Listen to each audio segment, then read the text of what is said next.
రాయలసీమ వెనకబడిపోయింది. జాగ్రత్త. శరీరంలో తప్పు చేసిన భాగాన్ని కోసేయడం నాకు అలవాటు. తప్పు మాట్లాడితే గొంతు కోస్తా. దేశానికి రాష్ట్రపతినిచ్చింది రాయలసీమ.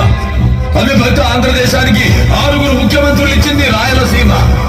తెలుగు జాతి ఆత్మగౌరవం కోసం పిడికిలెత్తే మహనీయుణ్ణి గుండెల్లో పెట్టుకుంది రాయలసీమ. ఆంధ్రప్రదేశ్ ని ప్రపంచ పటంలో నిలబెట్టిన విజనరీని ఇచ్చింది రాయలసీమ. ఇది రాయలసీమ. రాయలసీమ.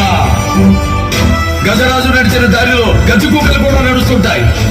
రాజును చూడు, కుక్కని కాదు. నేను పుట్టింది ఈ సీమ ఉమ్మనీటితోనే. మానవుది ఈ సీమ నెత్తురే.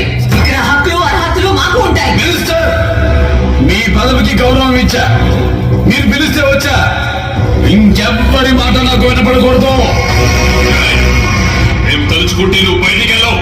అబ్బా, తలుచుకో తలుచుకో. మూతి మీద మొలిసిన ప్రతి బొచ్చు మేసం కాదురా బచ్చ. దానికి ఒక గౌరవం ఉండాలి. తలబడి తమ్ముంటే నేను నిలబడాలి. కూర్చో. గుర్తుపెట్టుకో, నీ సాగు నా చేతుల్లోనే. సవాలు విసరుకో, నేను సవాలు విసురుతా. మినిస్టర్, ప్రజలకు మంచి చేయండి. భుజాల మీద మోస్తారు.